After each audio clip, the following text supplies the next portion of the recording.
ഒടുക്കം എന്താവും എന്നറിയാത്തൊരു തുടക്കമായിരുന്നു കേട്ടോ ഇത്. അതായത് തുടങ്ങിയത് എന്തിൽ നിന്നോ അവസാനിച്ചത് മറ്റെന്തിലോ എന്നൊക്കെ വേണേൽ പറയാം. എനിവേ നമ്മുടെ കുക്കിങ്ങിലേക്ക് കിടക്കാം കേട്ടോ. അപ്പോൾ നമ്മുടെ പൊന്നു സ്പെഷ്യലായിട്ടൊരു മസാലയൊക്കെ ഉണ്ടാക്കിയിട്ട് ബിരിയാണി പോലൊരു സംഭവമാണ് കേട്ടോ വെക്കാൻ ശ്രമിക്കുന്നത്. ശ്രമം വിജയകരമായോ അതോ പാഴായോ എന്നൊക്കെ നമുക്ക് അറിയാം കേട്ടോ. അപ്പോൾ ആളെന്തായാലും അതൊരു പാത്രമൊക്കെ വെച്ചിട്ട് കുറച്ച് നെയ്യും ഓയിലും ഒക്കെ ഒഴിച്ചു കൊടുത്തിട്ടുണ്ട്. അതിലേക്ക് കുറച്ച് ഹോൾ സ്പൈസസ് ഒക്കെ ആഡ് ചെയ്ത് അതൊന്ന് റോസ്റ്റായി വന്നപ്പോഴത്തേക്ക് കുറച്ച് സവാളയോടെ ആഡ് ചെയ്തിട്ട് നന്നായിട്ട് അങ്ങോട്ട് വഴറ്റിയെടുക്കുന്നുണ്ട്.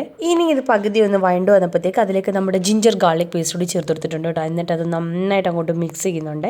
ജിഞ്ചർ ഗാർലിക് പേസ്റ്റിന്റെ ആ പച്ച കുത്തലൊക്കെ ഒന്ന് പോയപ്പോഴത്തേക്ക് ഒരു വലിയ ടൊമാറ്റോ അതിലേക്ക് ദാണ്ട് ആഡ് ചെയ്ത് കൊടുക്കുന്നുണ്ട് കേട്ടോ. അപ്പോൾ അത് കുറച്ച് അരച്ചിട്ടാണ് കേട്ടോ ചേർത്ത് കൊടുത്തത്. ഇനി ഇതെല്ലാം കൂടി നന്നായിട്ട് മിക്സ് ഇതങ്ങോട്ട് മിക്സായി വന്നപ്പോഴത്തേക്ക് പിന്നെ അതിലേക്ക് കുറച്ച് മഞ്ഞൾപ്പൊടിയും പിന്നെ നമ്മുടെ പൊന്നു സ്പെഷ്യൽ അറബിക് മസാലയും കൂടി ചേർത്ത് കൊടുക്കുന്നുണ്ട്. ഇതൊക്കെ ആഡ് ചെയ്ത് അങ്ങോട്ട് മിക്സ് ചെയ്തപ്പോഴത്തേക്ക് ഒരു മന്തിയുടെ മണം കേട്ടോ എനിക്ക് ഫീൽ ചെയ്ത്. അപ്പോൾ ഞാൻ വിചാരിച്ച് പുള്ളിക്കാരി വേറെ ഏതോ രീതിയിൽ മന്തി ഉണ്ടാക്കാമെന്നാണ് കേട്ടോ വിചാരിച്ചത്. അതിൽ മസാലയുടെ പച്ചമണമൊക്കെ പോയി വന്നപ്പോഴത്തേക്ക് അതിലേക്ക് ചിക്കനൊക്കെ ആഡ് ചെയ്ത് വെച്ചിട്ട് നന്നായിട്ടൊന്ന് മിക്സ് ചെയ്ത് അടച്ചു വെച്ചു കേട്ടോ. അവിടം വരെ എനിക്ക് ഓക്കെ ആയിരുന്നു കേട്ടോ. അവിടം വരെ എനിക്ക് വേറെ ഡൗട്ടും കാര്യങ്ങളും ഒന്നും ഇല്ലായിരുന്നേ. ബട്ട് ആഫ്റ്റർ ദാറ്റ് ഈ ഒരു മൊമെന്റ് എത്തിയപ്പോഴത്തേക്കും ഞാൻ ഒന്ന് ഡൗട്ട് അടിച്ചു. കാരണം വരുന്നല്ല ഇത് എന്തിന്റെ പുറപ്പാടാണ് എന്നാണ് കേട്ടോ എൻ്റെ മൈൻഡിൽ വന്നത്. അതായത് ആ ഗ്രേവിന്ന് ആ ചിക്കൻ ഫുള്ള് സെപ്പറേറ്റ് ചെയ്തിട്ട് ഒരു പാനിലേക്ക് ഇട്ടു കേട്ടോ, കുറച്ച് ഓയിലൊക്കെ ഒഴിച്ചിട്ട്.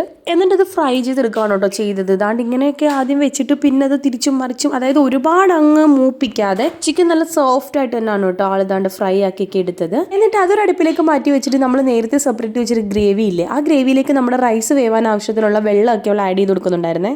വെള്ളമൊക്കെ ആഡ് ചെയ്ത് കൊടുത്ത് ഞാനാണ് കേട്ടോ. അത്രയെങ്കിലും ഒരു ഹെൽപ്പ് ചെയ്യണ്ടേ. എന്നാണ്ട് അതിലേക്ക് കുറച്ച് ഉപ്പുകൂടി ചേർത്ത് കൊടുക്കുന്നുണ്ട് കേട്ടോ. എന്നിട്ട് ഇതെല്ലാം കൂടി നന്നായിട്ടൊന്ന് തിളച്ച് വരുന്ന സമയത്തേക്ക് നമ്മൾ ഓൾറെഡി സ്റ്റോക്ക് ചെയ്ത് വെച്ചിരിക്കുന്ന നമ്മുടെ റൈസ് ഇതിലേക്ക് ആഡ് ചെയ്ത് കൊടുക്കുന്നുണ്ട്. അപ്പോഴും എൻ്റെ മനസ്സിലുണ്ടായിരുന്നു ഈ ചിക്കൻ ഇനി എന്താ ചെയ്യാൻ പോകുന്നത് കേട്ടോ. ഒട്ടും പഠിക്കാതെ തന്നെ പൊന്നും അതിൻ്റെ പുറത്തേക്ക് ഇതാണ്ട് നമ്മൾ ഫ്രൈ ചെയ്ത് വെച്ചിരിക്കുന്ന ചിക്കനോട് എടുത്തിട്ട് കൊടുത്തിട്ട് അതങ്ങ് അടച്ചു വെച്ചു. എന്നിട്ട് മീഡിയം ഫ്ലെയിമിൽ വെച്ച് നമ്മുടെ റൈസൊക്കെ അങ്ങോട്ട് വേവിച്ചെടുത്തു കേട്ടോ. എൻ്റെ പൊന്നോ, എൻ്റെ പ്രതീക്ഷ തെറ്റിയില്ല. അതായത് ബിരിയാണിയിൽ പല വെറൈറ്റികളും കൊണ്ടുവരുന്ന നമ്മുടെ പൊന്നു ഇന്നും നമ്മളെ ഞെട്ടിച്ചിരിക്കുകയാണ്. അതായത് ഇത് തുറന്നപ്പം വന്ന മണം ഉണ്ടല്ലോ, നമ്മളുടെ ബിരിയാണിയും മന്തിയും കൂടി ഒക്കെ ചേർന്ന് വന്ന ഒരു മണമായിരുന്നു കേട്ടോ. അപ്പോൾ എന്തായാലും സംഭവം അടിപൊളിയായിരുന്നേ. ഈ ഒരു വീഡിയോയിൽ എത്രയുള്ള വീഡിയോ ഇഷ്ടപ്പെട്ട ലൈക്ക് ചെയ്യാനും ഷെയർ ചെയ്യാനും ചാനൽ സബ്സ്ക്രൈബ് ചെയ്യാൻ മറക്കല്ല. പിന്നെ ഒരു വീഡിയോയിൽ കാണുന്നവരെ ടാറ്റാ ബൈ ബൈ.